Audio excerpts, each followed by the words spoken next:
So we learn that through the mindfulness practice, we can start to observe little changes in the body, tightness and tension in the body, thoughts that start to race in our mind. And rather than being swept away, we can press pause. And that's the very first step, is just tuning in, pressing pause, and then following that with something that is going to allow you to change your focus. So yoga allows you to do that, your breath work allows you that, and movement. Changing the movement of your body and the position of your body changes your mood. So the first thing we'll do today, I just want to give you one strategy as a takeaway before we start our practice, is the 5-finger breath. So to practice this breath, you're just going to take one hand, right or left, and place it kind of in front of the heart, but give yourself a little bit of space.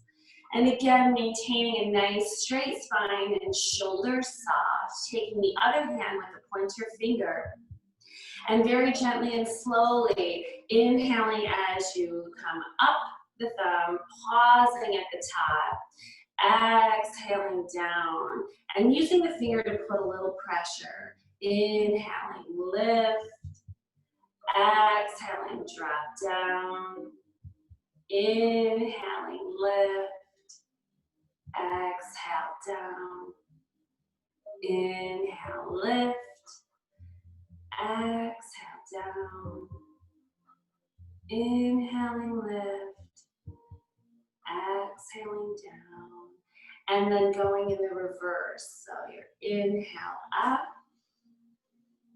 exhale through the mouth, inhaling through the nose, exhale through the mouth, inhale up, exhale down, as if you're blowing out a candle, inhaling through the nose, filling the belly, exhale through the mouth. And last one, inhaling up, exhaling down. And then releasing the hands to the knees and just pause. Notice how you feel. So that's a great short breath meditation you can do anywhere at any time. And I just wanted to give you that takeaway, and we'll begin our practice. So in your comfortable seated upright posture, and it's upright but not uptight. So keeping the body soft, keeping the shoulders relaxed, and just noticing throughout the day as your shoulders rise up to exhale and intentionally allow them to drop. So as we start in our seated posture, when you hear the bell, an invitation to soften and close the eyes. If that's not comfortable for you, just turning your gaze down to the floor in front of you.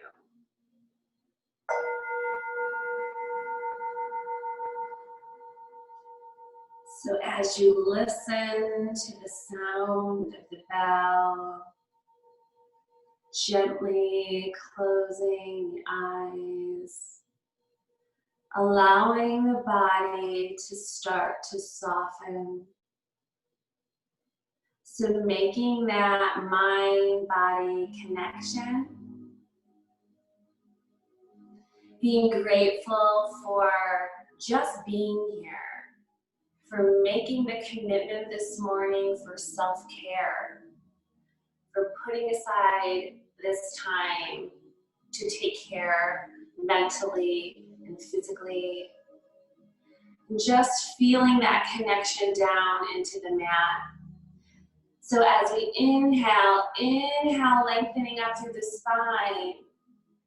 And as you exhale, exhaling and releasing tension in the body.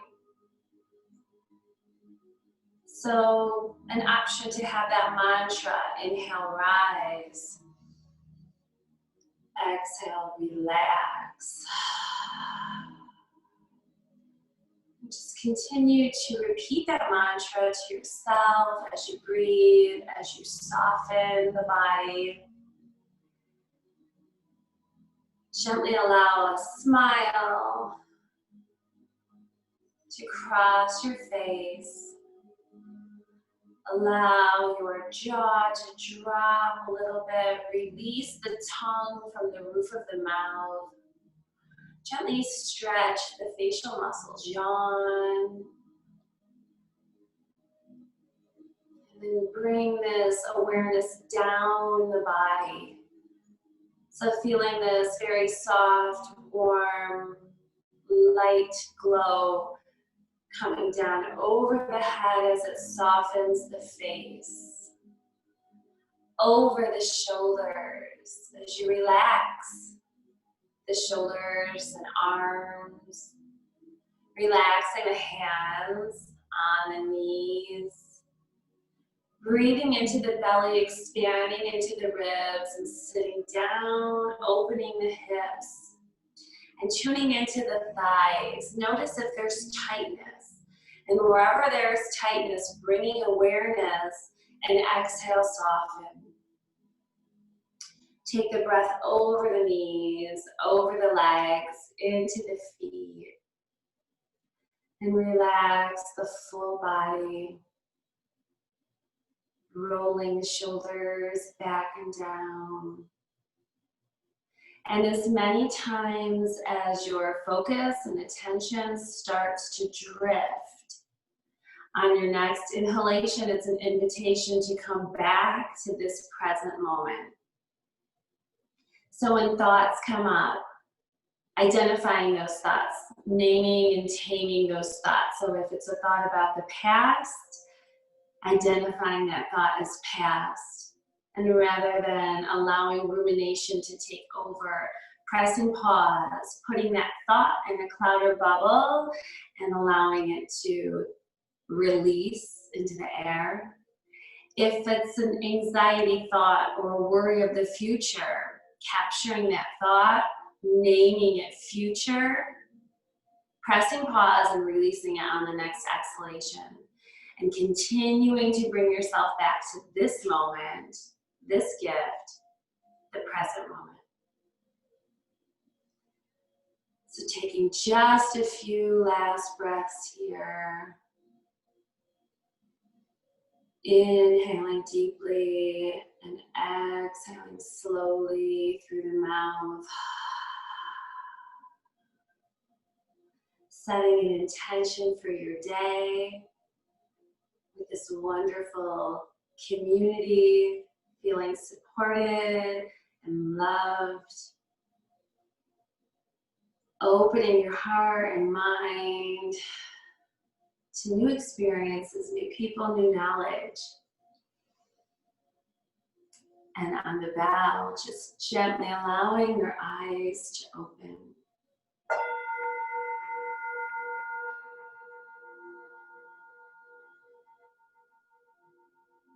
And as you open your eyes, just keeping a fixed gaze in front of you, and again, checking in. So working through your yoga practice to keep that mind-body connection with the breath, breathing deeply. And just gently bringing the hands to the heart center, pushing the palms together, rolling the shoulders back and down, elbows wide.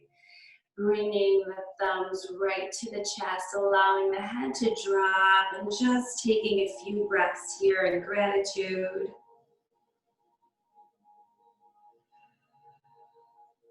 And one more. And relaxing arms, lifting the chin. And as you inhale, gently lifting the chin up and only go as far as is comfortable for you. Really getting a nice, beautiful stretch in the front of the neck. Taking a couple breaths here. Straight spine, shoulders soft. And then inhale to neutral spine. Exhale, dropping chin to chest. And allow your head to be heavy here. Just gently moving the chin side to side. And take a deep breath here.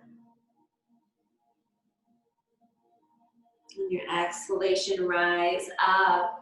And as you inhale, drop the right ear toward the right shoulder.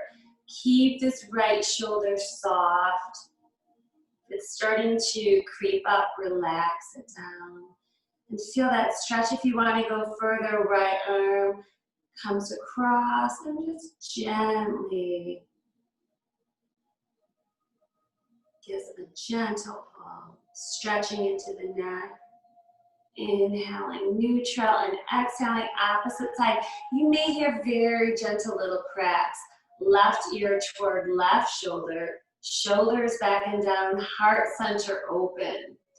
Taking a deep breath. As you exhale here, maybe go a little further, and an option to just gently go just a little bit further. And inhale up. On your next exhalation, looking over your right shoulder, open heart. Deep breaths here. In through the nose, exhaling through the mouth. Inhale, center.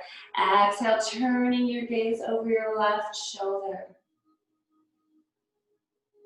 So when we talk about stress management, we'll start with always controlling the breath and stretching into the head and neck. Exhale, center. And rolling the shoulders back and down.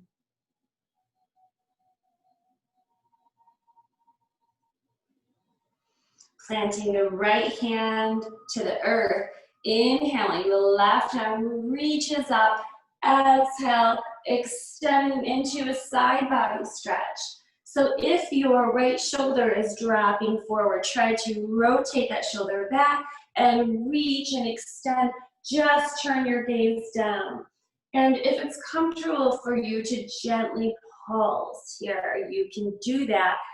Trying to make sure you keep both sit bones down and stretch and reach. Really feel that extension into the left rib as you breathe deeply. Inhale up. Exhale, dropping the left arm to the earth, right arm reaches up and extends over to a beautiful side body stretch. And again, rotate that right shoulder back as you reach, gaze down. Inhale, lift. So just adding a little bit of breath movement, exhaling toward the right. Inhaling up, exhaling toward the left. Inhaling up, exhaling toward the right side. Inhale, lift up, grow tall. Exhale toward the left. And bringing it back to center. Exhale, hands to the heart. Shoulders roll back and down. Inhaling, take the right hand up and bring it all the way down. Take the left arm up and bring it over to the right knee. Doing an easy seated twist. Make sure you're keeping both shoulders soft and turn your gaze over your right shoulder.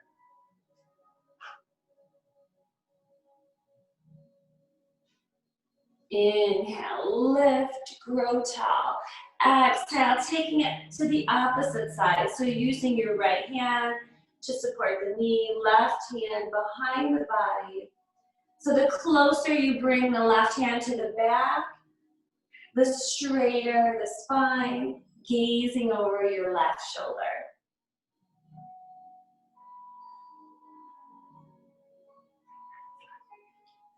Inhaling, lift up. And as you exhale, scooching sit bones back, bringing it all the way down in front, fingers tented, start to feel that beautiful release in the lower back. And wherever you are, just pause here. And if it's in your practice, take it all the way down to the mat or floor. And just take a couple deep breaths here.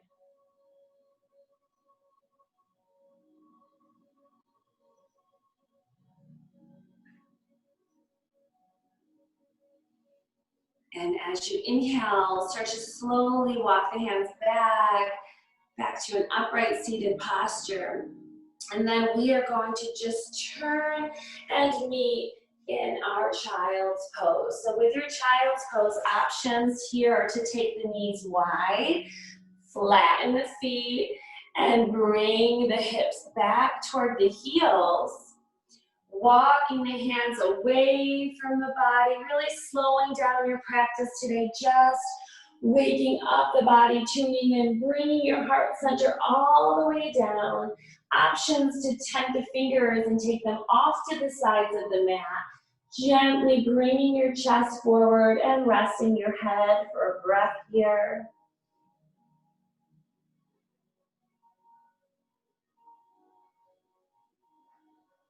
And then bringing the hands to the center. So we are going to make our way from child's pose into our first down dog. So inhaling, shifting the weight forward. Exhaling, tucking the toes. Inhaling, lifting the hips high. And then shooting the hips back, up. And relaxing the heels toward the mat and gently just pedaling out here. So bending one knee and then the other and listening to the body. Relaxing the head and the neck. And then taking that right foot, stepping it forward. So you want your knee over your heel here. So if you need to scooch it up a little bit, go ahead. And so just gently here, a little bit of movement. So straightening that right knee a little bit and then sinking in. And just moving in whatever way feels comfortable for you.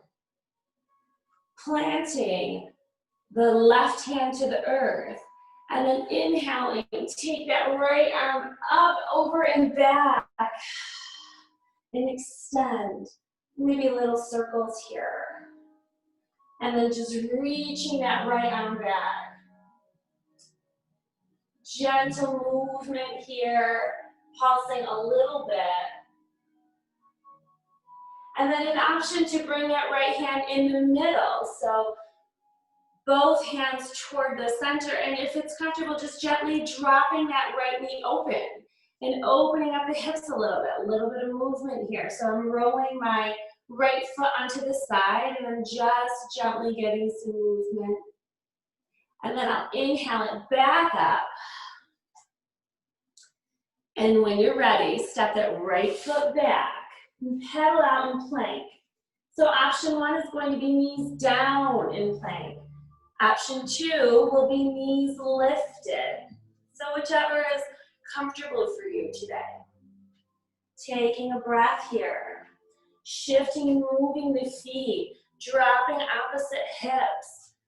Just creating some space. Taking an in-breath here. And as you exhale, you're going to lower down, right straight up into your up dog. So flatten the feet, lift the heart center up. Hands are underneath the shoulders, rolling shoulder blades toward each other. Lifting the chin and heart center up, pushing the hips down, and then just gently rocking. So this little bit of extra movement in these poses creates space and also shifts the energy that might be stuck. Tucking toes, back up to down dog. Left leg is going to step up. Right hand plants to the earth. And when you're ready, taking that left arm and reaching back. Option to make little circles. And then allow it to just stretch back, shoulder rotated back. Take a breath here. Exhale, bring it down to the center. An option to open up that left knee a little bit if that's comfortable for you.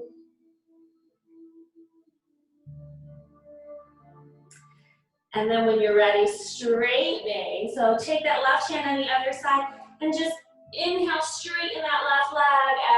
Exhale, bend in the knee. Just move here in whatever way is comfortable.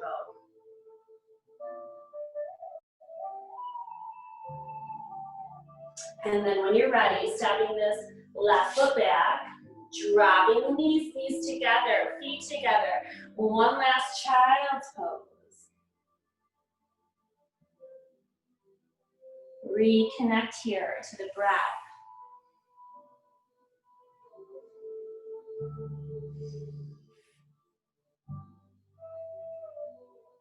Tend the fingers. Inhale, slide the hands back, curving the spine all the way back behind you with the hands. Inhale up. Exhale, hands to heart. We're going to end, our time is quick, with the Shavasana. So lying on your back, just gently take it all the way down. Tent the knees. You want to flatten the feet so your knees and feet are hip distance apart. Inhale, the arms over the head, stretch into the spine. Goal post the arms. Inhale here. So you're bending at the elbow. Exhale, drop the knees to the right. Gaze to the left. And take a breath here. Really allow that left hip to reach up toward the sky. Inhale, lift. Exhale, drop the knees to the left. Turn your gaze to the right. And one more time. Inhale, up. Exhale, knees to the right. Inhale, lift. Exhale, knees toward the left. And then back up to center. Hug the knees in to the heart. Lift the head and neck. Head toward the knees. And gently just rock. Straighten the legs, straighten the arms, flatten the feet. Roll the shoulders back and down. Hold this pose for a breath. And as you exhale, point the toes, point the fingers. Slowly exhale all the way down to the mat. And once your feet hit the mat, a little space between the feet. Allow your feet to open to the sides. Inhale the arms up and exhale the arms by the side body. Lift the chest, roll the shoulders back and down. Spread the fingers, soften the hands. Getting ready to close our morning practice. Feel that connection of your feet to the mat, hips to the mat. Shoulders roll back and down and soften into the mat. Give a little bit of space between your side body and your arms. Turn your palms up. Spread your fingers and then soften your hands into the mat. Feel the connection of your heels to the mat, the support of the earth beneath you. Relax into the hips and allow your hips to open here. Notice if there's any tightness or tension. Breathe up through the spine and relax the shoulders. Allow your head to softly rest on your mat. In this moment, taking a deep breath in through the nose. Exhaling through the mouth. Soften and close your eyes and find some peace and relaxation in Shavasana.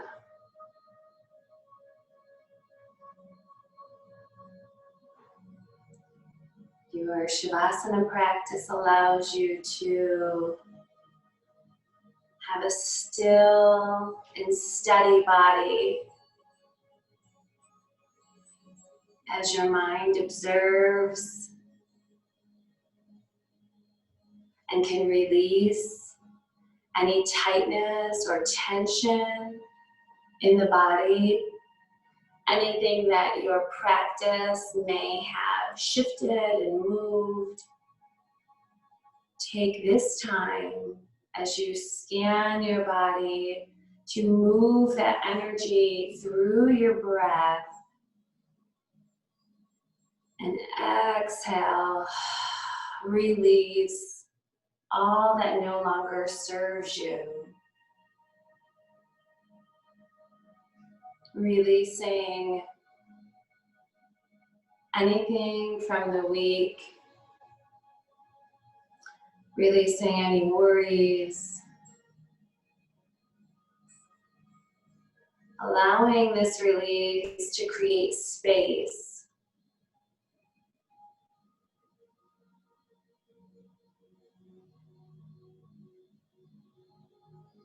Returning focus each time you catch the mind wandering back to the next inhale, the next in-breath.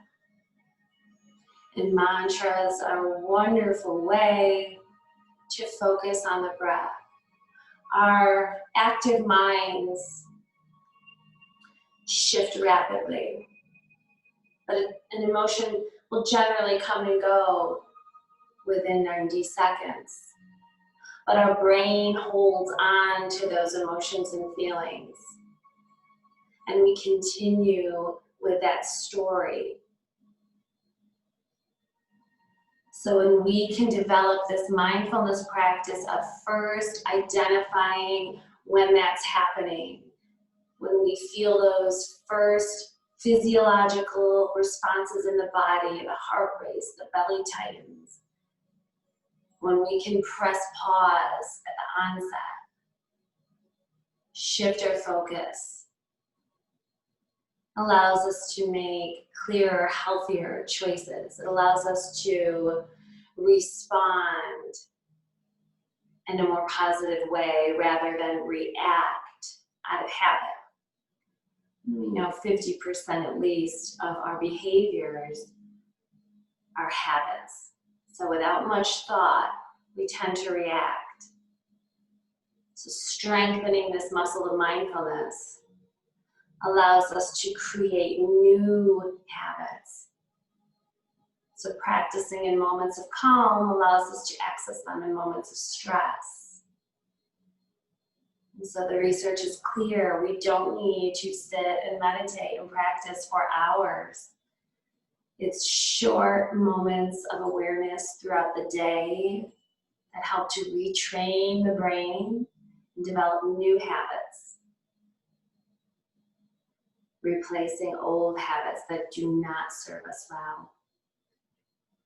I'd like to close our session in your Shavasana with this poem, A Guest House. This being human is a guest house. Every morning, a new arrival, a joy, a depression, a meanness, some momentary awareness comes as an unexpected visitor. Welcome and entertain them all, even if they are a crowd of sorrows who violently sweep your house empty of its furniture. Still, treat each guest honorably. He may be clearing you out for some new delight.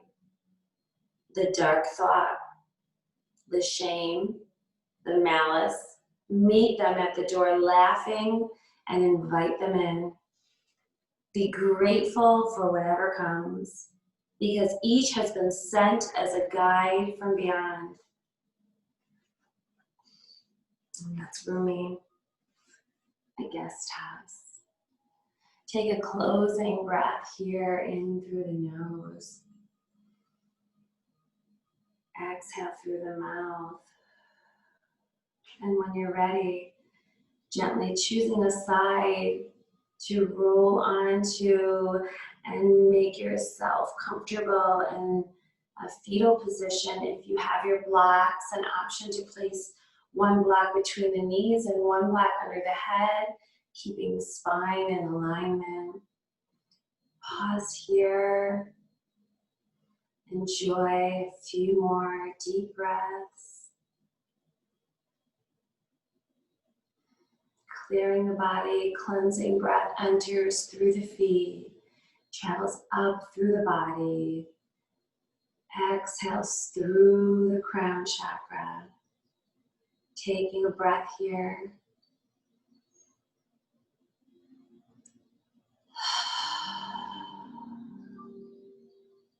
When you're ready, making your way back to a comfortable cross-legged seated posture, rolling the shoulders back and down, opening the heart, dropping shoulders, relaxing the hips, and inhaling the arms up over the head, exhaling to the heart, and allowing the head to bow towards your hands in prayer.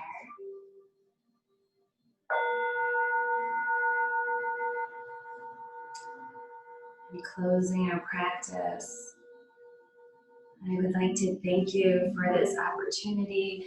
Wish you a wonderful day. May you be happy, healthy, and safe. Namaste. Namaste, Sherry. Thank you so much. I'm ridiculous, but Shavasana like always makes me cry. It's crazy. And that poem was incredible. That essay was so cool. And I'm going to think of that every morning, probably. That was a really great way to put it. I loved it. And I really liked that you gave us permission to not be extremists when it comes to our practice. So I do think that there's this idea of, how long can you meditate? And not only can you meditate, because I struggle with that, but how long can you do it? And I think that it's wonderful to just think of bringing mindfulness into small moments in your life and how that can make big change. So thank you so much. Yeah, just to add on to that, Liz, one conscious breath is a meditation. I love that. One conscious breath is a meditation. So we start there. Oh, and I really liked your 5-finger breathing technique. That's awesome. Super calming. Thank you. Thank you, Liz. I love it. Thank you for sharing your wisdom and giving us these tools. And I wish you a wonderful weekend. I know you have to get off and you're doing some traveling. So thank you and take care. And we really appreciate you. Thank you, Liz. Have a wonderful day. Have a wonderful day. Bye-bye. All right, everybody. So if you're still watching here on, if you're on Zoom or if you're on the Oil Community on Facebook or if you're on Instagram, then I encourage you to stay with us. I'm going to pause for a second and go over into my other room, and I'm going to share with you a quick little intro to oils and wellness products that we have. It won't be a full 101, but it'll be a nice little introduction. And yeah, just join me in like a couple minutes. I'll be over there in just a second.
Hello, hello, hello. If you're just joining us now for the first time, oops, let me just mute myself on this other device. You be quiet. Okay, sorry about that. That would have been awkward feedback. Hi, everybody.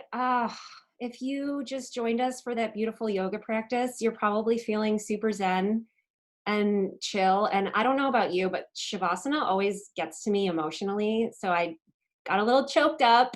I don't know what it is.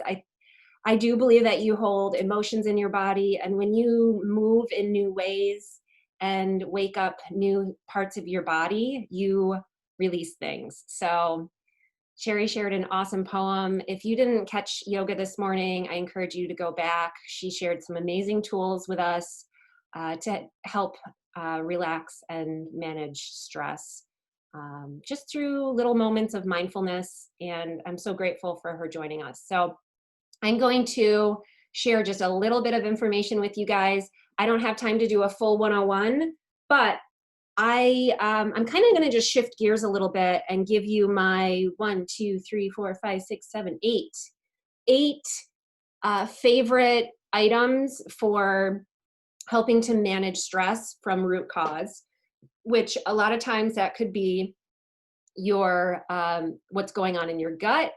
It could be nutritional deficiencies, and it could also be like difficulty in mental clarity to help think through emotional or challenging situations. So I'm going to just share my 8 favorite products for that and being mindful of the time because I will be introducing Angela Johnson, integrative, what's the other word I'm looking for? Holistic, creative life coach. And she's wonderful. I can't wait to share her with you guys as well. All right, cool. So first and foremost, we're looking at every single symptom, be it emotional or physical, from a foundational standpoint. What does that mean? That means that we need to take care of our body and our core before we can slather oils all over the place, or before a mindfulness practice is going to work. We do need to take good care of our bodies, right? So this is what we're talking about when we're looking at the foundation. So what is the foundation? So there's pillars that we need to be mindful of. The very bottom of that pillar, or the very bottom of that, I guess we could call it a pyramid, is eating right. Then we have exercise, then we have rest and manage stress, and reducing toxic load. So the 8 products that I'm going to talk about really address all those areas.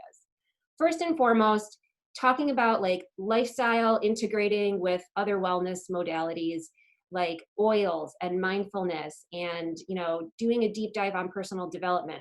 One of the most important things you can do to support all those other modalities is to eat right. And that is a loaded term, right? Nobody knows how to eat right. Or I'll take it back. Everyone knows how to eat right. And let's just take a moment and think about that. Can everyone be right? Well, nutrition is this weird science where you can have diametrically opposed views that are based and supported in science, but they're completely opposite. It's very polar. And when somebody has something that works really well for them, they want to share that and tell you that that's the way, that is the way, this is the way. But I would like to just enlighten you to the fact that everybody's body is different. And, one man's potion could be some other person's poison. So keep that in mind. I encourage shopping the perimeter of the grocery store, and that looks like, fresh produce, fresh veggies, grass-fed local meats, dairy, good, clean, raw dairy, if that serves your body. If your body doesn't tolerate it, then don't do dairy. So those are things to be mindful of, number one. And then also being mindful that the food system today is not what it used to be. So when we pick up produce at the grocery store, it doesn't have the nutritional value that the produce that our grandparents grew in their backyard once did.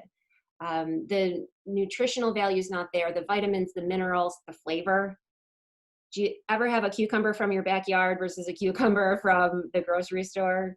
Enough said, right? The flavor is different. You know that the nutritional value is different as well. So we have huge gaps in the standard American diet, not only because it is not a very well-rounded diet, you know, it's high in trans fats, it's high in processed foods, but also even if you're eating super clean, you know, you're eating a lot of vegetables and you're shopping the perimeter of the store, there are gaps in that food as well because soil is depleted and we're just not getting the same nutritional content that we once did in the 50s or earlier. So supplementation is paramount. It is incredibly important to make sure that your body has all the nuts and bolts to make sure that everything is functioning properly before we look at anything else. So good, proper nutrition, supplementing. So lifelong vitality is really where it's at when it comes to supplementation. Lifelong vitality is a set of 3 supplements. The Microplex VMZ, which is a food nutrient complex. So it's got all your vitamins, all your minerals, and it's whole food based. And that just means that when you take one of the Microplex VMZ supplements, your body knows exactly what to do with it because it's food. If you look at the ingredients list, it's kale, it's Brussels sprouts, it's seaweed, it's all the green stuff that we just don't really get enough of in our diets. And it is a conclusive vitamin and mineral complex. So you can show it to your doctor and everything will check out with it. And then it also does have what's called the tummy tamer blend in it, which is digestin, caraway, ginger. So it's going to be very supportive for digestion. So it's really comfortable in your stomach when you take these. Then you've got the XE Omega, which is wonderful omegas. So the sad thing about the standard American diet, SAD, is that it lacks omega-3s. Omega-3s come from fatty fish, leafy green vegetables, and nuts and seeds. And we just, as a whole, this isn't really a big part of the American diet. So it's really important to supplement here as well, because we often get way too many omega-6s, which are in processed foods, trans fats, deep fried foods. So you should be getting omega-3s and 6s in a 1-to-1 ratio, but we get them in a 1-to-15 ratio. So it's wicked skewed. And we need to, 1, reduce the amount of omega-6s we're eating and increase the omega-3s. So the XE Omega helps with that, and it has frankincense and clove. Clove is the strongest antioxidant on the planet, and it helps with cell degradation. It helps with fighting free radicals and cellular energy, brain health, joint health, skin, hair health. So it's super important to supplement with something like that. And then Alpha CRS is another supplement that's herbal based with essential oils, and that also helps with cellular energy. And it helps with fighting free radicals and the aging process and helps with energy. So those 3 things together are called lifelong vitality. And that is one of the 8 products that I said I was going to talk about. The 3 together are one. And they're incredible. They're something that I will never be without for a couple reasons. One, they balance me out emotionally. When I step away from my lifelong vitality, like, I don't know, if I go on vacation and I'm just not as diligent with it, or I don't know, life can sometimes get in the way of your routine, right? I will first recognize my emotions are out of whack. And I'm like, oh, I need to just, get back into my routine. So the other thing that I love about it is it helps with cravings. Not that I get crazy cravings all the time, but sometimes you're like, I'm hungry and I don't know why. A lot of times it's because you aren't getting the vitamins and minerals in your body that you need. If you're eating a diet that's deficient in the things that you need, you're going to be craving, and you're not going to really know what it is that you're looking for. So you might be wanting chips and marshmallows. I had marshmallows yesterday as a snack, so I'm going to come clean here. I'm not a purist. So just, supporting your body on that level will help to alleviate some of those other things that are happening. And that's the foundation. So when we support our body at the foundation, then we can build on it. Then you know, we can use essential oils and they're going to work much better because your body's ready to receive that. The other thing that I want to talk about is focusing on gut health. So we have an amazing probiotic that is both a prebiotic and a probiotic. And a probiotic is the good bacteria that our gut needs to thrive. And the reason we want our gut to be thriving is because that is where we build our immune system. So really, really important. Also, that's where we also develop serotonin. So serotonin is that feel-good neurotransmitter. And if your gut's out of whack, you might be feeling emotional often, like more often than you really would like to be, or finding difficulty in situations where you're not supported from a physical level, so you're not able to manage it on an emotional level. So using a really good probiotic is super helpful, and the probiotic that I'm talking about has a prebiotic with it, and what that means is it's the probiotics food. So once it gets down into your gut where it belongs, it has the nutrition it needs so that it can latch on and proliferate and help to rebalance that area of your body. Now, let's talk quickly about some essential oils. And I'll come back to this when I chat oils again at 11 this afternoon, well, later today. But I just want to touch on some of the important oils that can be supportive for you and your family on an emotional level, helping to alleviate stress. You know, once you've taken care of your core, helping to use a little bit of aromatherapy to mitigate any emotional issues. So we have frankincense. Frankincense is very supportive for brain health. A lot of times we have brain fog and it's difficult to think through emotional problems. So if you can support your health from a physiological standpoint, a lot of the emotional things that you may be dealing with can be managed a lot easier. Then we have On Guard, which helps to boost your immune system and kill germs. And it also has citrus oils in it. And that also is very uplifting. Anytime you have citruses, they have what's called limonene in them. And limonene is widely studied for boosting your mood and really just allowing you to feel more elevated if you're feeling more down in the dumps. So On Guard, I like to diffuse it to kill germs in the air. And then you're also like, you just feel a little bit better when you smell something pretty that's not chemical based. And that's the thing, like we don't want to be using candles for this aromatherapy because they're not made up of the same chemical constituents.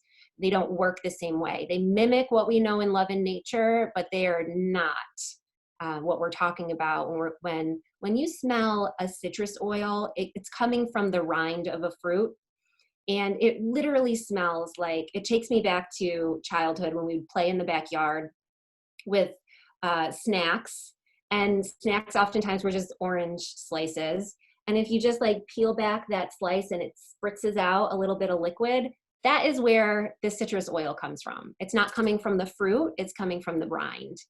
And it's just an amazing smell. And then lemon oil. Lemon oil is something that I recommend for boosting your mood, but also cleansing the body. So again, when your liver and your kidneys are gunked up, actually your liver, you may have heard this before, but in Chinese medicine, it's known as the seat of anger.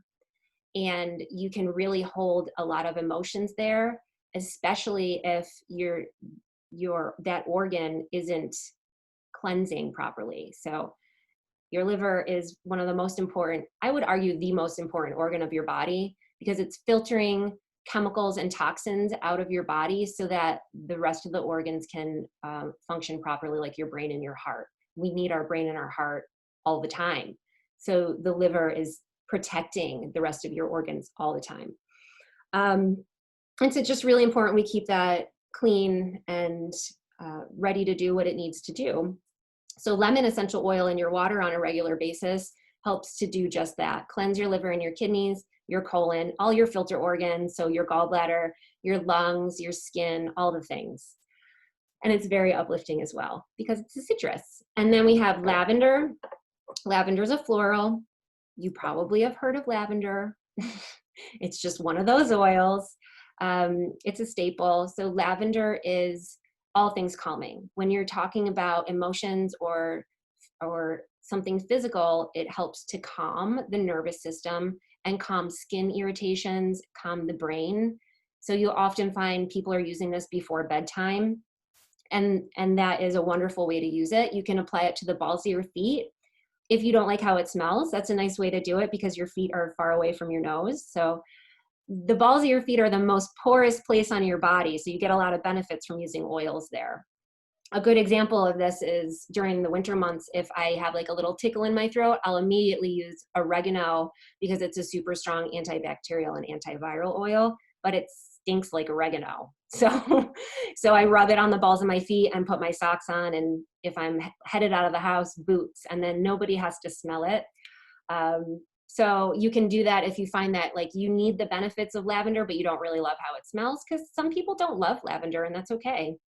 So yeah, skin, how would we use it on our skin? If you have skin irritations like a rash or, you know, a scar that you'd like to reduce the appearance of, lavender can help support that. Also great for eczema and any sort of irritations of the skin. Great for kids too, because it's very, very gentle. So that was the speedy crash course in my favorite 8 products for managing stress and you know, dealing with your core when it comes to full body health. So I will talk more about that at 11 when my next time slot comes up. But right now, I'm super pumped to share with you the amazing Angela Johnson. Let me just switch to gallery view so I can have everybody see you. So Angela and I have been catching tea and lunch. Hi, catching tea and lunch together for years. And we just kind of have experienced each other through our circles over the years. And recently in the last 3 months, I started working with her, doing some personal development of my own. And she's amazing because she helps you to see within yourself that you have all the tools that you need to do the things that you want to do. So brilliant work that she does. And she puts together amazing retreats, one of which is coming up in October. And I'm super pumped to be able to help out with that. So yeah, Angela, are you unmuted? Are you unmuted? Yes, I'm unmuted. Welcome. Yay. You're uncaged. I love it. So another great thing about Angela is she's a holistic, integrative, and creative life coach. Also, she is like super involved in our community here in Utica, New York. She's very supportive and gives her time and her talents to our community here, and it's very, very appreciated, and we're grateful to have her. But she has an amazing mind, and I'm gonna stop talking. I promise. She's like, please. I mean, I don't know if I can follow this introduction, Liz. Thank you so much. I really appreciate it. It's an honor to be here with all these amazing people. I'm so excited. I don't know any of the other women, so I probably won't be able to watch all of it, but I plan on coming back and seeing everyone's videos later because I have some other stuff I have to do today. But I'm so honored to be in this group. It sounds like there's a bunch of powerhouses here this morning. So it's so great to be with all of you. And Liz, I really appreciate this community of women coming together. I feel like in the times that we have right now, it's so important to have one another and like-minded women. And I mean, people, not just women, men and women that come together wanting to grow themselves, create more for themselves. And, you know, it's been a tough year, right? Like this year's been interesting. There's been a lot happening, and I feel like all we hear about is coronavirus and everything that's going on, but it's a real thing that's happening to all of us in that experience. But I think that we have a lot more control over our own personal stress and our anxiety and those things that are coming up and result of the environment around us than we think. But I want to talk about that. But first, I kind of want to tell people what an integrative holistic coach is, because people are like, what the heck does that mean, right? So there's tons of different life coaches out in the world. Everyone has different focuses, and an integrative holistic life coach is all of the things. So mind, body, spirit, finances, sensuality, relationships, you name it. And an integrative holistic coach is somebody that is taking the whole picture and then integrating each piece. So it's not just a focus on a money or a wellness or physical health. It's really all the different pieces that create our lives. And every coach has their own spin on it. So the curriculum that I went through is Legacy Training Institute, and my coach is Heather Steele, and she is actually the creator of Legacy Training. And she teaches 12 realizations for us to share with our clients. And then I actually live my life by them too. So this is something that not only I'm working with clients on, but I also live my life by this curriculum, and it's transformed me. So that's why I feel like this work is so powerful, because I was actually a client of Rebecca Silence, who was my coach for 5 years before I decided to become one. So I just wanted to give you a little bit of background on that before I started going into my spiel. I was trying to think about like stress management, stress relief. What does that mean? What can we do about it? You know, I have about 1,000 ideas of different things, but I really wanted to give you some practical tools that make sense for like daily life, right? I mean, I don't know what women will be listening to this, but I assumed everybody's pretty overwhelmed right now. And especially parents, you know, people that are dealing with the school situation and, you know, body and like, how do I balance all of it? And it can be quite a task to try to get it all in, but you can do it. I really believe it. I've been changing some things up and really focused on body, and it was a big challenge for me. So I don't pretend to have it all together, right? We all have our own struggles and our own things that we work through, and it's a journey. So no matter where you are in the journey, you're perfect where you are. For whatever reason, this is the lesson that you're set out to learn at this point. And just a willingness to look at it is the first step. So if there's some moments where you're feeling stressed out or not feeling so great, it's okay. You're acknowledging it. And then let's talk about some things that we might be able to do to help you with that. So it's really easy, like I said, to get caught up in some negativity that's been going on. You know, everybody's talking about it. It's on social media, it's on the news, it's everywhere. And, you know, the only thing we ever have control over is ourselves. So when you think about that, you really think about that, we get a lot of anxiety and stress by trying to control things that we cannot control, right? So, you know, we start talking about that post on Facebook with our friend, or watching the news and then talking about it over our family dinner, or, you know, whatever the information is that's coming, right? So you're getting the information, you're thinking about it, and then you're speaking it, you know, you're sharing it. We're talking about it to our neighbors. We're talking about it to this. So we're spreading it just like we're receiving it. So even though it's something that is impacting you, you are part of what's going on, right? Like, because we're getting that negative information and then we're saying it. So what I'm saying is you have an opportunity to stop yourself in that moment and think about it. You know, what am I hearing? Think about it. Pause for a minute. Do I really want to share this? You know, in our legacy curriculum, the first realization is connection is the key to possibility. So when we're connecting with one another, you're going to create all kinds of possibility, but the possibility also could be negative and it could be positive. So in that group connection, you have the opportunity to be a positive force in your community, in your circle, in your family, to be connecting on a positive note. And it's not saying like you're not being realistic about the world. It's more of like, who do I want to be in this moment? And I get to choose. And I get to choose love. I get to choose coming from my heart. I get to choose not buying into it all. Because just because we're talking about it doesn't mean it's going to change anything.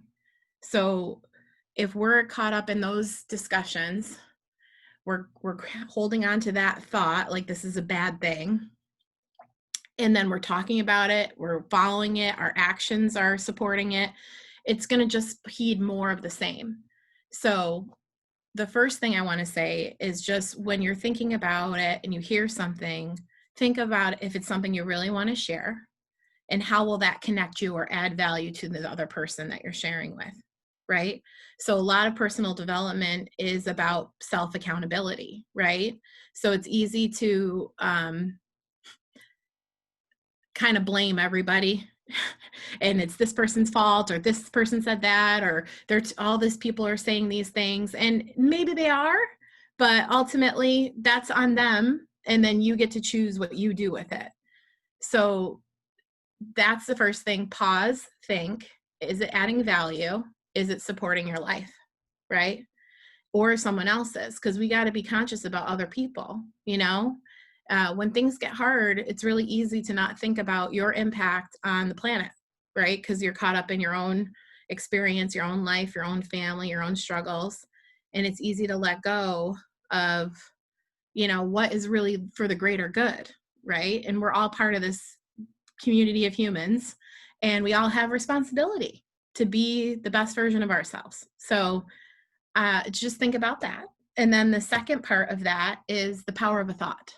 So when we decide to think about something or create something, I'm going to give an example of when I was a client and I was being coached. I never thought that I would be a coach. Like, I just wanted to grow myself and hopefully make my art business better and grow that, and my relationship and my family. And I had no thought of being a coach until my coach said, you should probably be a coach. And I was like, no, thank you, but I appreciate it. And then as I kept going, I decided that, you know what? Yeah, maybe this is something I want to do. And it was a thought, right? So then that thought led to the next thought. Like, how do I become a coach? How does one become a legacy coach? And then I had to find out that information. And then I had another thought, well, I could do that next year. And then I got on a call with Heather and had the next thought and the next thought, and it just snowballs. And now had to practice for 2 years, and I'm a coach and doing retreats and all this stuff. But it all starts with a thought. So you get 1,000 thoughts through your brain all day long. Stress thoughts, loving thoughts, not good enough thoughts.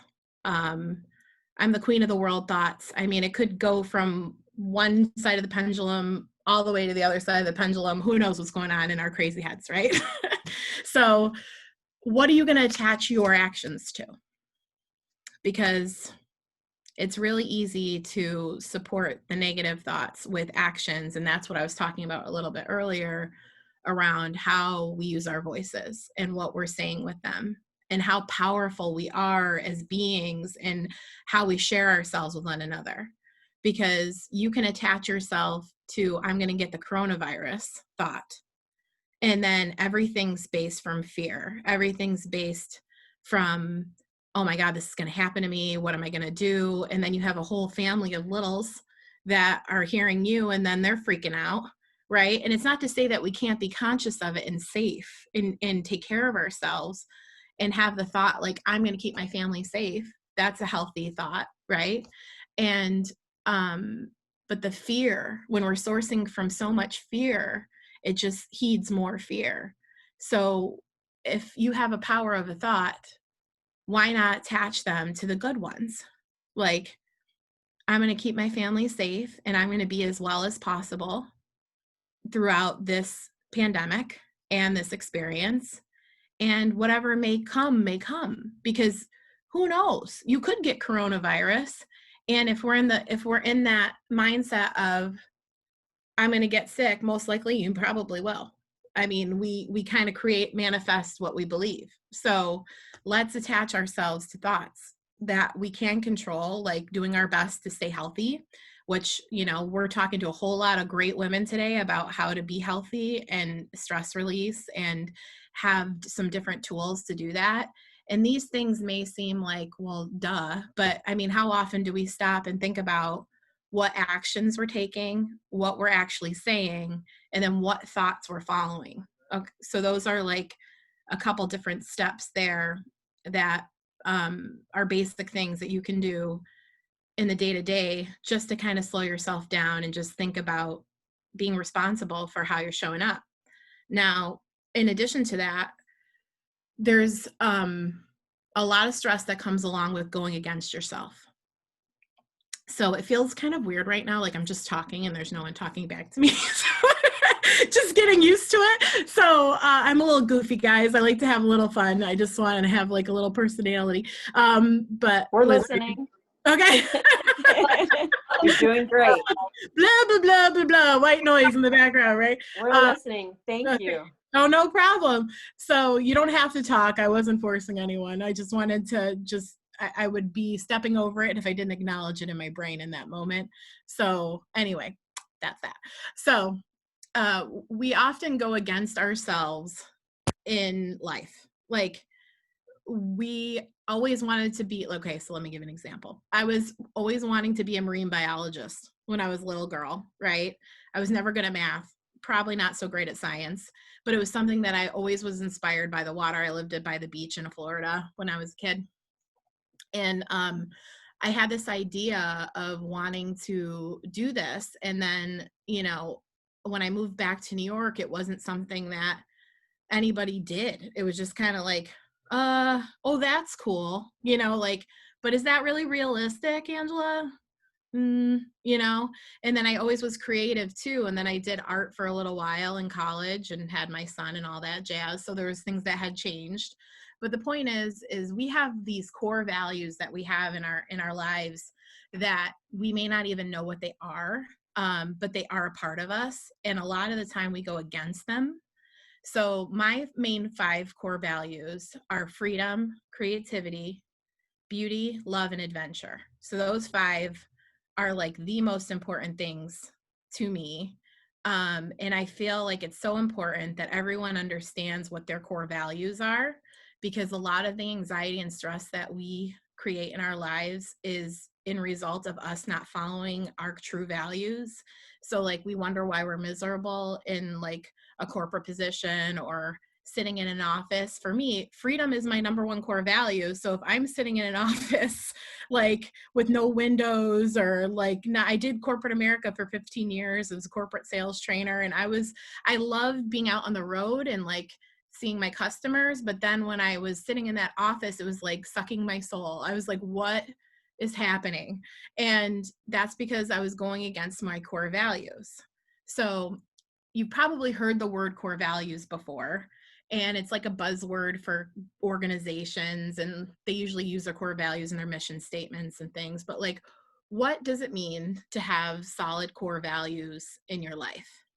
And no judgment, right? Like your core values could be anything. It could be respect, it could be integrity, it could be wellness, it could be, like I said, creativity, beauty.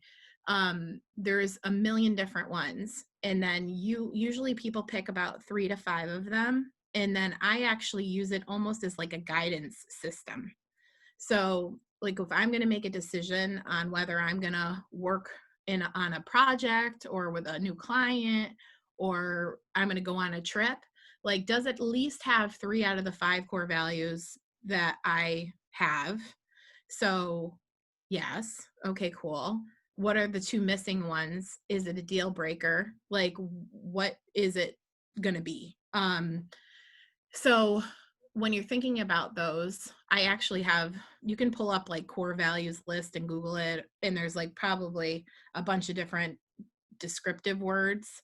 But as you're looking through those, really think like, what does this mean to me? And how do these describe me? And most likely, in my experience with core values and my clientele, is that it's always been those core values. Like, it's not like something that shifts with the weather. It's something that is seriously like in your DNA of who you are. And you can find those and feel them out. So we do a lot of tonality, we call them tonality checks in coaching. And when I first started figuring out what my core values were, I had like 20, which is not a real thing. I mean, I guess you could be if you're like a superhero, but us normal people usually can only handle about 3 to 5, or you're going to be a little going all over the place.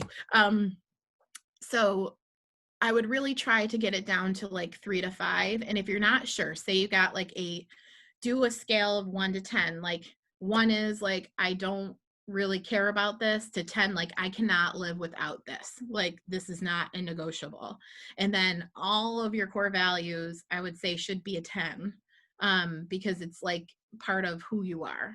So in addition to those 5 things, I kind of want to also give you a couple things to decide what your core values are. So the first thing is, like I said, 1, it's been with you your whole life and it's not going anywhere. So like when you think about you hitting all those visions and all the goals that you have, you're still going to have those same values. The second thing is you don't need anyone else to have those values. So like it's not dependent on someone else, or you don't need anyone else to accomplish that value. So in my case, I'm giving you my examples because I feel like it's the easiest. So with freedom, like I could feel freedom if I'm at my house, if I'm in my basement, if I'm on a trip, if I'm working with a client. Like my personal experience of freedom is regardless of my environment. So that would be something, right? So whether you're locked up in a jail cell, you don't need anybody else in order to have those things.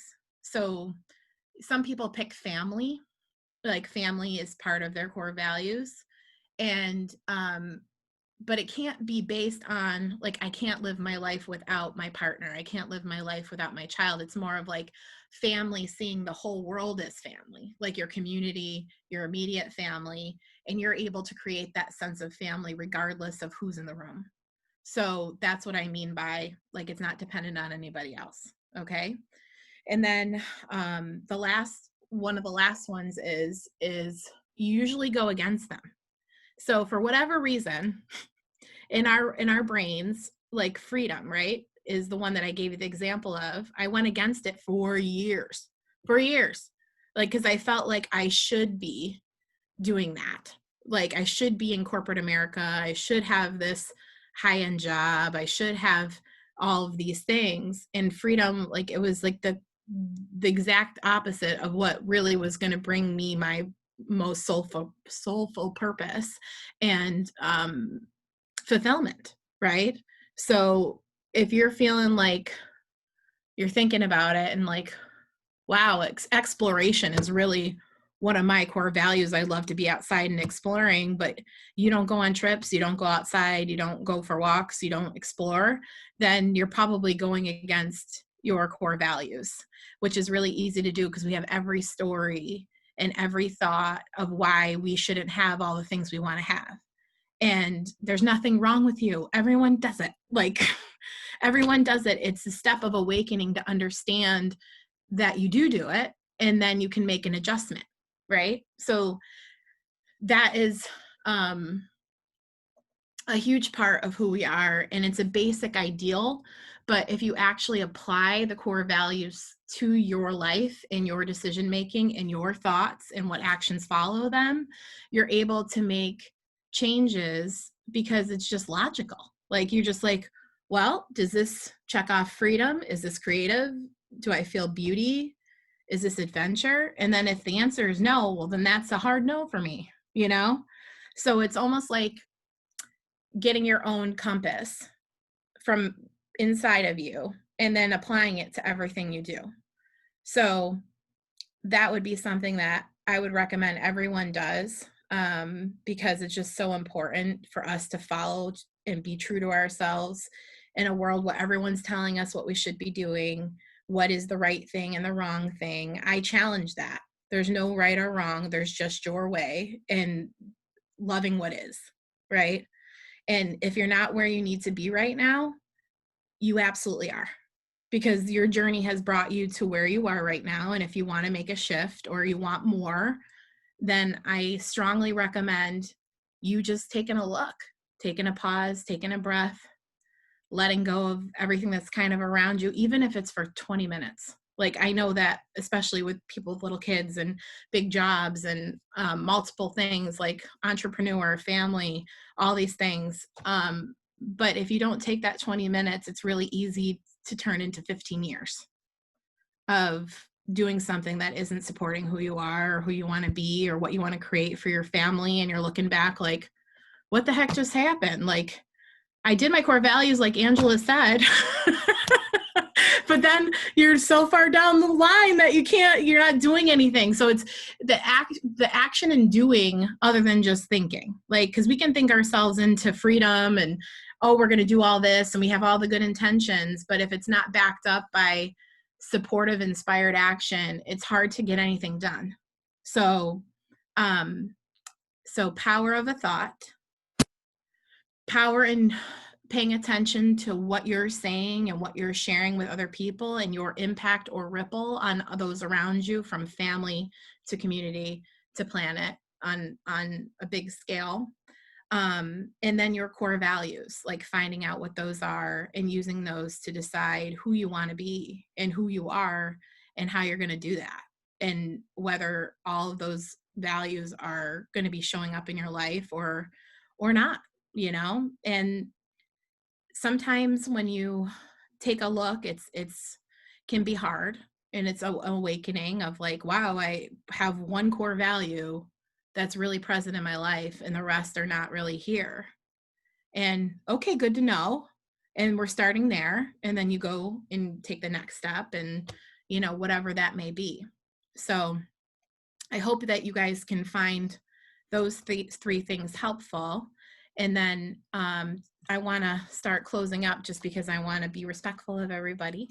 But I want to close on community, because community has been one of the most important things that I have had the pleasure of being involved in, creating, supporting. I have a community here in Utica, New York. As you know, I think I'm an artist. I own BB Designs. I do a lot of murals locally, and have a big artist group of people that are really in support of shifting the perception of the city, as well as the coaching circle. Like, we have a bunch of coaches legacy coaches in Utica and beyond. There's hundreds of us, and that community of people all working towards a bigger impact on the planet and a bigger impact on our individual lives, and then the people that we work with, like our clients. And then Liz creating this community of women here is so important. Like, we all are so incredibly powerful, and one person can have, you know, a huge impact on a community with just being themselves. Like, Liz has a passion for oils and wellness and nutrition, and she has this group of the essential oils group that we're coming from today. And then she has all these beautiful women that are going to be speaking this morning, and it took Liz, one person, and that's all it takes, is a thought of something that is going to be beneficial for not only ourselves but for other people, then inspired action to follow the thought, and then being guided by our core values with a focus on community is like the flow of how we can make a shift from stress, really stressed out, to like powerfully impactful. And I don't know what else there is to do other than care about other people and be the best who we can be in our own lives and for what we want to create for ourselves. So that being said, I do have, Liz mentioned a retreat in the beginning. I have 8 Phases to Goddess retreat that I want to share with all of you that's coming up October 22nd to 25th. I've had the most powerful work in my life, and shifts and breakthroughs in seminar work in a group of people that's like a safe space that are looking to transform their lives to something else and to something more, and to create their, like in this case, we're 8 phases to goddess, stepping into goddess. So that means choosing what goddess means to you and finding your values and who you want to be and what that means, and tapping into the divine feminine, the divine masculine, creatively, aromatherapy, like sound healing. I mean, there's going to be so much available to you. And I really would urge, if you feel even a little tinge of interest in what that means or what that's about, to reach out, even if it's not a good fit right now. Just finding more information. If you are being called to grow, I know from personal experience that that call means something. That little inspiration means something. There's something there for you. So I want to thank you all for listening. I hope that these things will be able to support you in your stress relief and life management. And please feel free to reach out to me if I can be support to you. You can find me on Facebook under Be Design Your Life, or www.belife.us is my website. I would love to hear from you, and it's been a pleasure. Thank you so much. Oh, Angela, thank you for sharing your time and your gifts with us. This was awesome. Really appreciate it. And I love what you said about community. And you're the second presenter today, and you're the second one to make me cry. Oh. I don't know what it is. Maybe I woke up too early and I just don't have it together. But like what you said about community and bringing people together it really hits home with me. And I'm so grateful and thankful for this community and the relationship that I have with you. So I want to just say thank you. My pleasure. But don't go yet. Hold on. So for people who are watching on Zoom and Facebook and later on Instagram, you are able to win prizes by commenting, sharing your experience or a story or a bad joke, whatever you want to share. I don't care. We just want to see you and be with you in this community. So today, Angela, during Angela's presentation, for any comments that were made during her chat, you'll get 2 entries into the drawing for, drum roll please, somebody. Angela is giving away, I'm calling it a tranquility fountain. It's a tabletop fountain with a detox tea and a really cool teacup that has, I think, Buddha chilling on it. I love that. And I'm adding in a little Serenity linen spray for bedtime for, chilling out and relaxing before bedtime.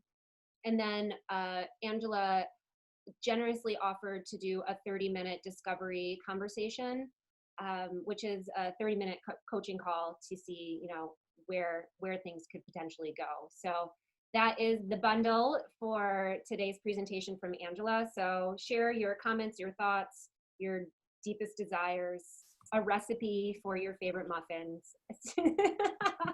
We want to hear from you. And I'll be doing a drawing at the end of the weekend because there's going to be an opportunity for people who aren't live to comment as well. So get in while the getting's good, and you can get 2 raffle tickets for your comments. So there's that. Thank you. And thank you, Angela. Just such gratitude. Appreciate it. My pleasure. Thanks, guys. You got it.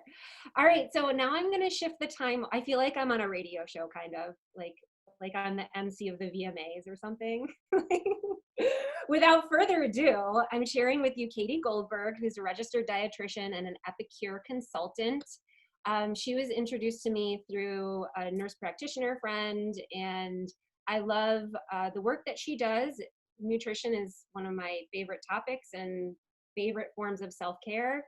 And the company that she consults for, called Epicure, has really great, she'll explain it better than I ever could, but really great like starter kits for easy creation of meals at home for your family.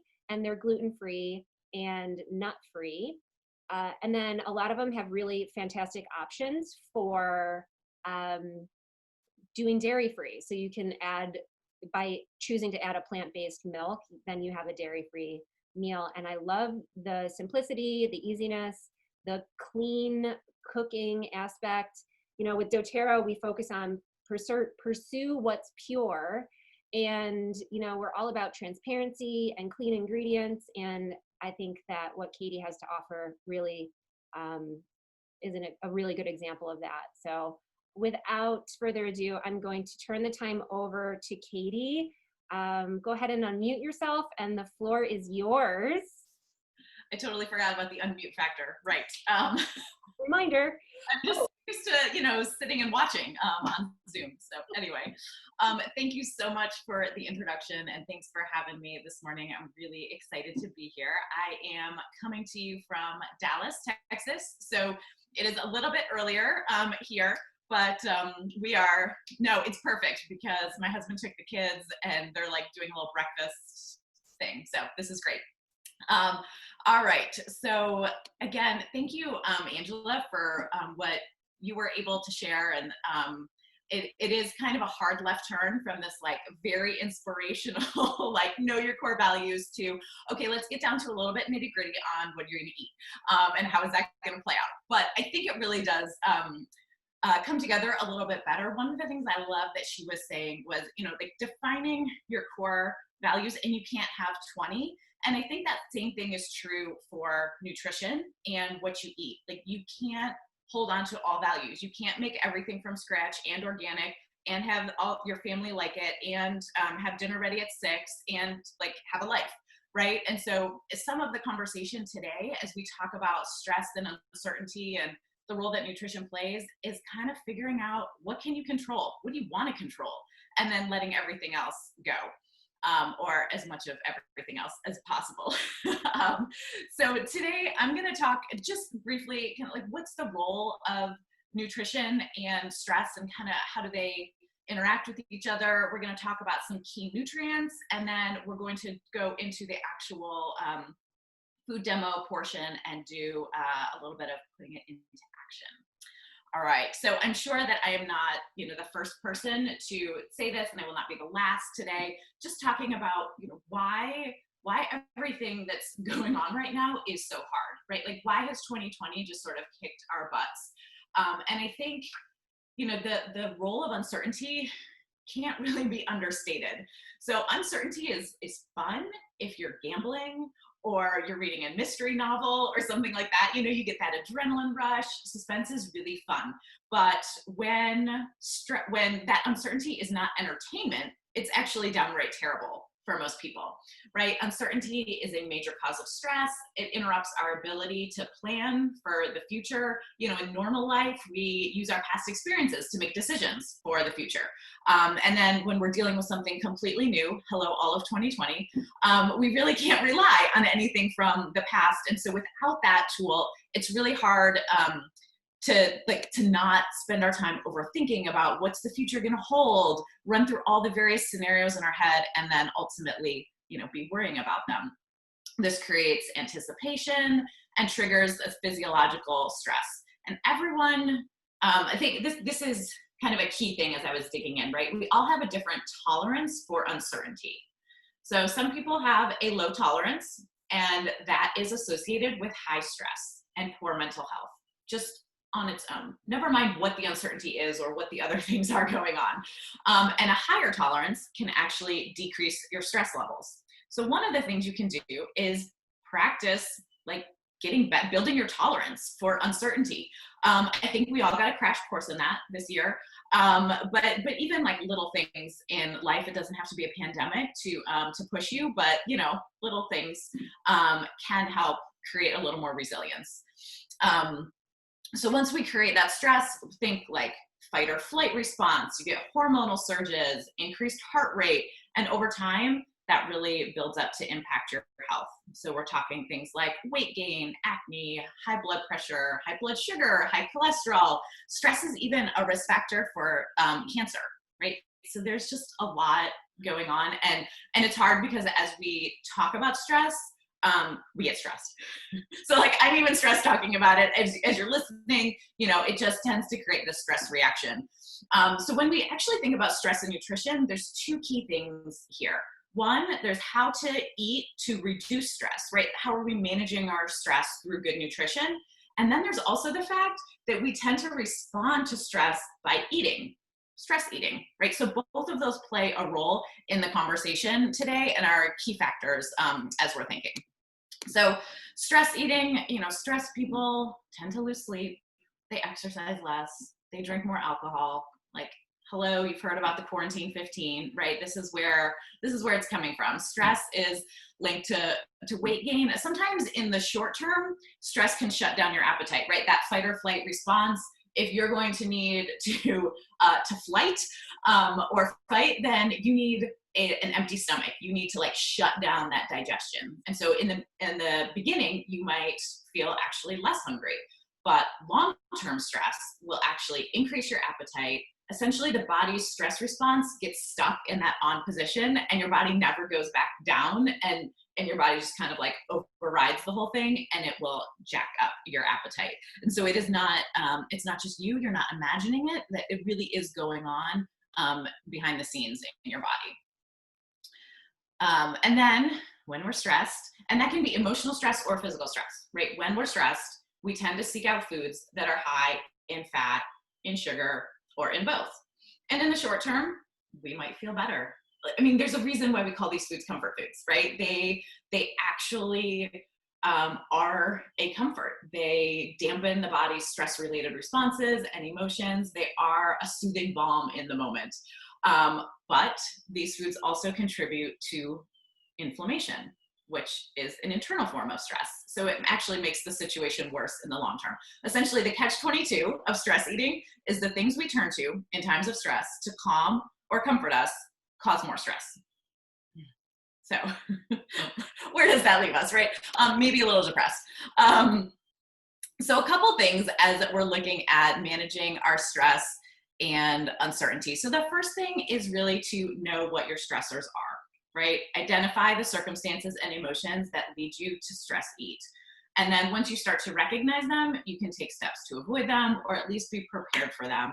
I think one of the things I talk about with a lot of my clients is it's completely normal to eat for non-hunger reasons, right? Food is emotional, food is comfort, food is culture. So it's not, the problem, I guess the goal is not, I'm never going to emotionally eat again. I'm never going to stress eat again. It's what happens when you do, how do you recover from it? How do you acknowledge that it's actually playing a good role in your life, in the short term, and just let that go. Don't be stressed about the fact that you stress ate, I guess is what I'm saying. Acknowledge it, let it be a thing, and then move on, as opposed to, and now it becomes a slippery slope of that's where you're living. Exercising is going to reduce stress, obviously, but also remember that exercise can cause stress. So exercise is a form of stress on our body, and so you want to find that balance between how much you are using it to relieve stress and how much internal stress you could be causing. Obviously, reaching out for help, talking to people, working it out. All of these things are like the behind the scenes ways to help you prevent you from eating all of your feelings, right? I mean, that's one of the goals is how do we handle before we get to the eating?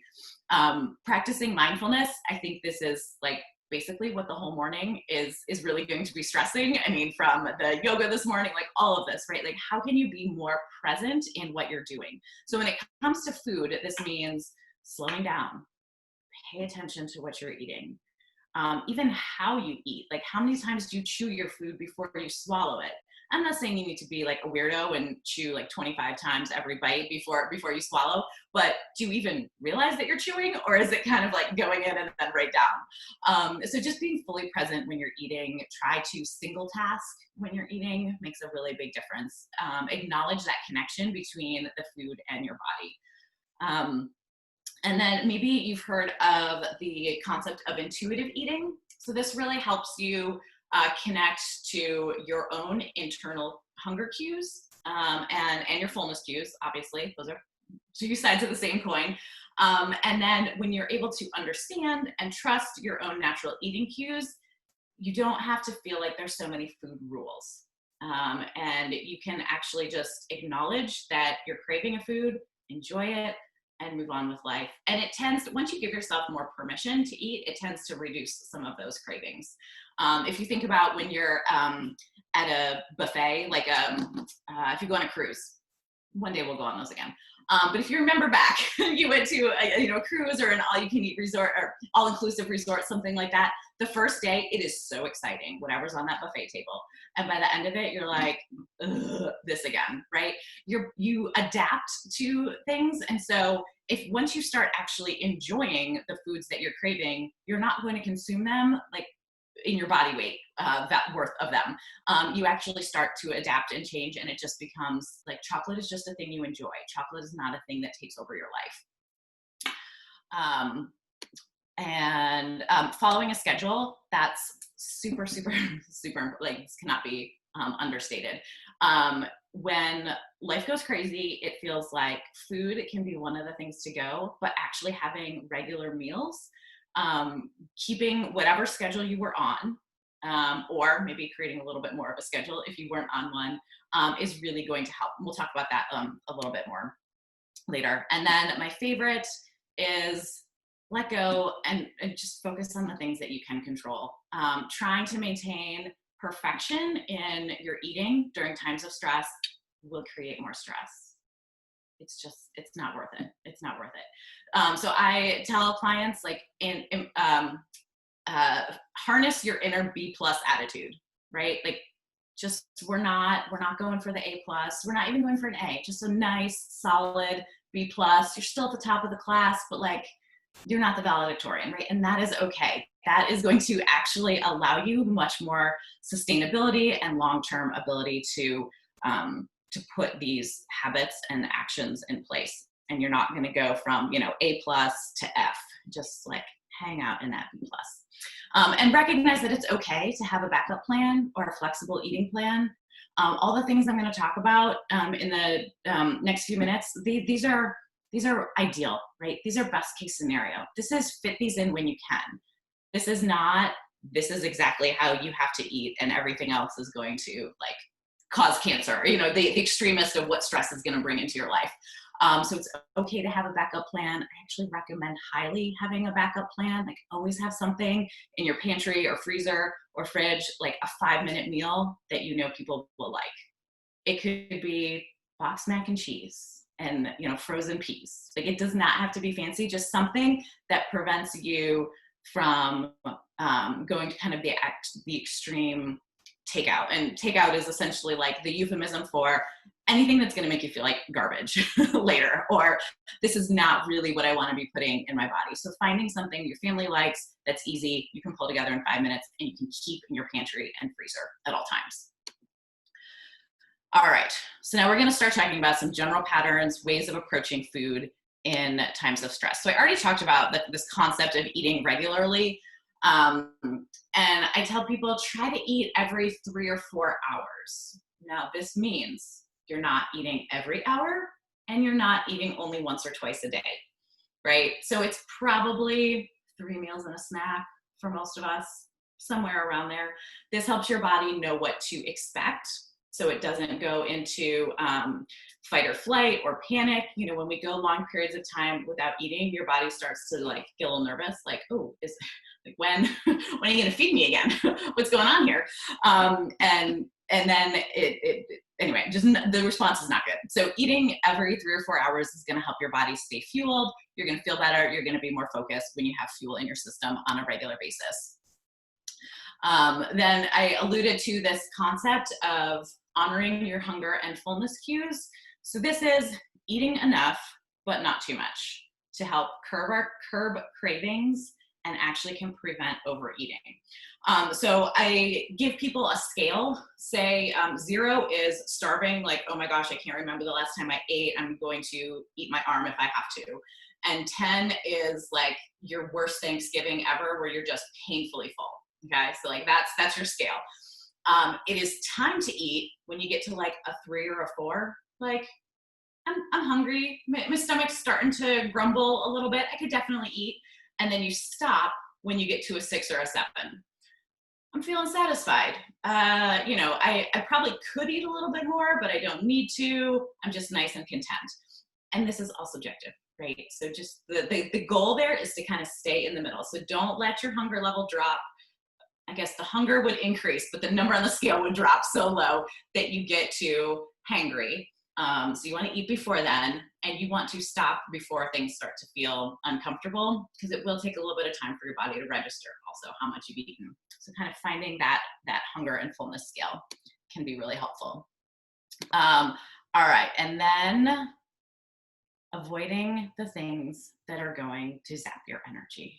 And this is hard. So this is what I'm talking about with the comfort foods. So thinking about avoiding your unhealthy fats. I'm talking saturated fats, butter, highly processed things, high animal fat, all of that. Those unhealthy fats create inflammation. Added sugar is going to be associated with inflammation. Just anything that's been highly processed, right? It's quick and easy, but it's also a long-term energy zapper. And then be really mindful of your beverages. So specifically caffeine and alcohol. How are you using those to moderate your energy level? So caffeine will cause a spike, as we all know, that's why we do it, and then a plummet in energy. And alcohol can lower stress in the moment, but it's going to reduce your sleep quality, it's going to increase inflammation, and long-term, it's actually going to create more stress. And the real catch-22 that I'm seeing so much, and I'm raising my hand when I say this too, I'm not pointing fingers, I'm raising my hand, is we have our coffee in the morning, maybe a mid-morning pickup, maybe even a mid-afternoon pickup, and then we get home, and then we need to wind down. And so then we're doing the alcohol, a glass of wine just to like stress us. So our whole day is being manipulated by some kind of outside force, right? Either caffeine or alcohol to help manipulate how our body is responding to things. Again, guilty as charged. I'm not pointing fingers. But when you remove those things, for instance, there was like a blissful little bit in second trimester of pregnancy where I wasn't like nauseous or too tired, when I realized I was not having caffeine and not having alcohol, and I just like slept. It was amazing. Like my body just slept when it needed to. And it's not fun to go about cutting those things out, but then you start to realize what kind of sleep and energy levels your body naturally has. I recommend every once in a while, like cutting these things out for a week, just seeing how your body responds. Remind yourself that actually being dependent on these things to manage your energy or relaxation does you no good. Again, easier said than done. But once you quit once and kind of realize how your body responds, it's eye-opening, and you're willing to do it again later. Okay, so moving a little bit more into like real nutrients, right? So prioritizing fiber and protein. When you prioritize these two nutrients, it simplifies things, right? When you're looking at a nutrition label, don't look at everything. That's too overwhelming. When you're picking foods out of your pantry, at the grocery store, whatever, it's too overwhelming when you think about you have the whole world to choose from. And you hear conflicting things everywhere about what's the most important thing in your food. So when you prioritize fiber and protein, this means that you are going to have long sustained blood sugars and energy from that protein. It's going to prevent the spikes and crashes. Fiber is going to do that same thing. Fiber is also going to make sure that you get in some nice healthy carbs. There's going to be color on your plate naturally. There's going to be a balance if you prioritize those two things. Good goal, and this is just kind of like bonus learning for those of you who like numbers, would be about 30 grams of fiber a day, maybe a little bit more, and then at least 20 grams of protein per meal. And I stress the per meal. It's not just about how much you get each day. Your body cannot store protein, and so it needs to be available pretty much all the time for your body to use it. So spreading your protein out throughout the day is really key. And then this is going to also just ensure that you're getting food from multiple food groups: whole grains and protein, fruits and veggies, fat-free or low-fat dairy. Again, that's not rocket science. You've heard all those things before. But if you are so focused on like, okay, I gotta get, one thing from here and one thing from here, just if you slim it down to fiber and protein, a lot of other decisions are gonna just naturally be made for you. And it's gonna simplify it. All right, so now we're gonna dig in a little bit more to nutrients specifically that are going to help decrease inflammation, that are going to help mitigate stress. Okay, and hang on, let me move this over, make sure that I don't have any questions in the side chat. Okay, so as I said about protein, consistency and moderation are key. So do not save all your protein for dinner. Most of us actually get enough protein in the day, our body can't use it all. And that's why we want to spread it out. And then avoiding too much on the animal foods side of things is going to cause inflammation. So making sure that you're also incorporating things like lentils and tofu and beans and nuts and seeds, and using plant-based sources as well as animal sources. Again, animal sources are fantastic in terms of quality. Chicken, fish, dairy, beef. I'm not even demonizing anything, right? They all have their role, but when you skew too much towards the animal, it's going to put too much inflammation in your body, more than you're really looking for. So along with that, kind of the flip side would be our healthy fats. So I'm sure you've heard of your omega-3s. These are going to be the ones that are really going to reduce that inflammation. There's actually a measure of inflammation, it's like systemic inflammation in our body. The test is called C-reactive protein. Well, that's what the protein is called, and then we can do a blood test to measure it.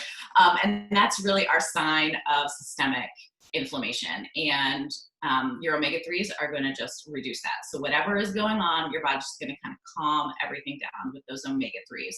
So the goal there would be to have fish twice a week, which might be 200% more than you're currently doing fish. I don't know, but that's our goal. So maybe 3 or 4 ounces, that's not tons really. 3 or 4 ounces twice a week is really going to help you hit that omega-3 goal. So think salmon, that's going to be our most popular for most Americans.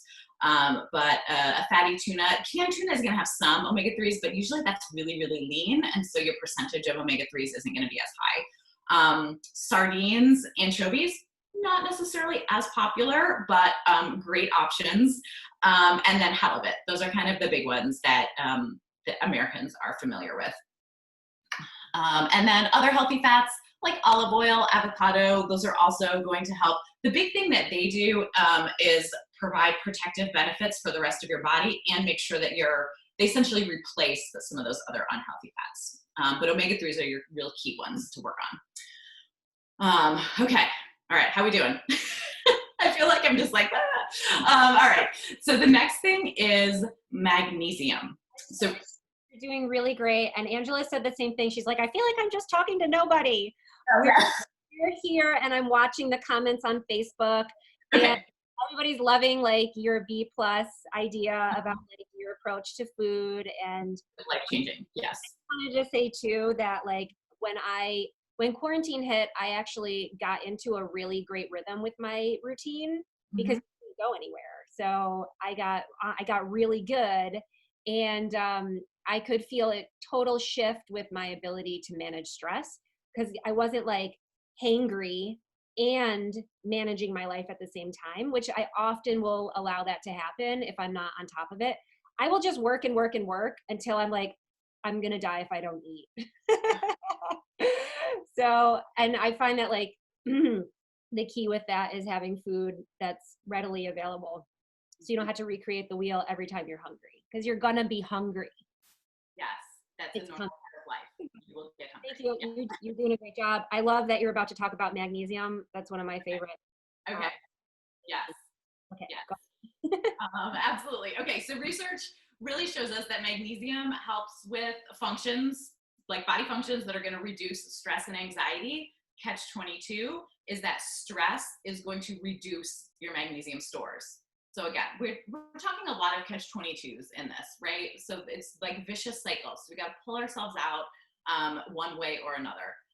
So magnesium deficiency is associated with insomnia, associated with stress, depression, anxiety, all of these things.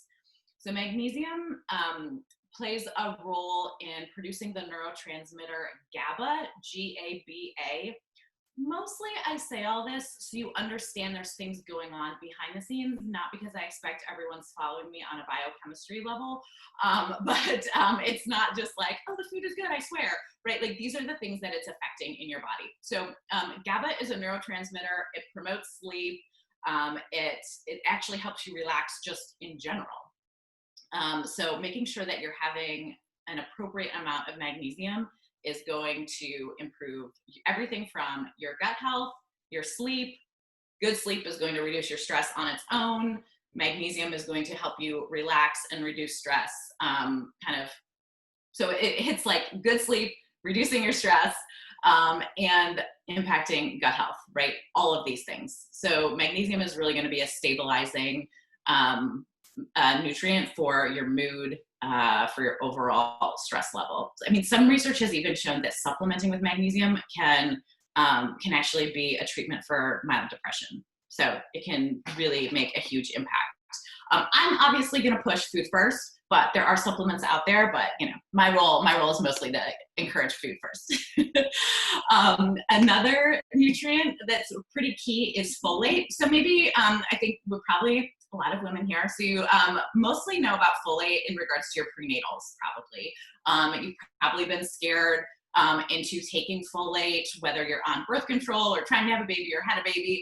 But folate really plays a role throughout our whole life, specifically on brain function. So folate is needed for DNA creation, DNA repair. It helps regulate gene expression. So really very crucial to overall health and longevity. And then it's also plays a role in making more neurotransmitters. And I apologize, I'm really not trying to throw around jargon. So neurotransmitter is just something that impacts your brain. It's a hormone that works on your brain. So serotonin, dopamine, norepinephrine. So these are like your happy hormones and your calming hormones. And then the hormone melatonin, which we're all familiar with in terms of sleep. So folate is going to help make all of those. So folate deficiency is going to jack you up on being able to produce all of those things. And so, you know, we all want the happy hormones. So one symptom of low folate can also be depression, but a long-term folate deficiency is actually associated with dementia. So it is like important today and important for your future as well. I feel like brain health is kind of like the next hot thing that people are talking about. Don't forget about your antioxidants, fruits and veggies. I mean, we don't need to get into it. If you're going to eat a fruit or veggie, do it. Like the best fruit and vegetable you eat is the healthiest fruit and vegetable is the one you eat, right? It does no good if it's like you bought it and then it goes, it goes bad in your fridge. Like, don't stress about picking and choosing, just eat more, right? Like more color is better, but like in general, just enjoy fruits and vegetables and don't stress about superfood versus just like a plain old regular fruit or vegetable. That they're all good. They're all good. Just do it. And then the last thing is probiotics. So again, a healthy gut is a healthy body. So this is your fermented foods, yogurt and kefir, probably our most popular, common options that you would have even heard about 10 years ago. Now we're also more familiar with things like kimchi and kombucha and other fermented soy, like lots of great options. So adding those in is going to create a healthy gut. And yeah, I mean, it cannot be overstated, the role of the gut in overall health in the body.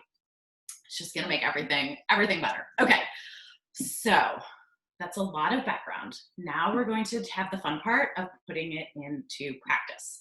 So we are gonna make today my stress busting smoothie and then a salmon power bowl. So both of these things are incorporating the nutrients that we talked about, the principles that we talked about into actual food. And I'm gonna be using some Epicure products. So I'm gonna do my quick spiel on Epicure so you can learn a little bit more about the company, and then I'll show you some of the products that I'm using.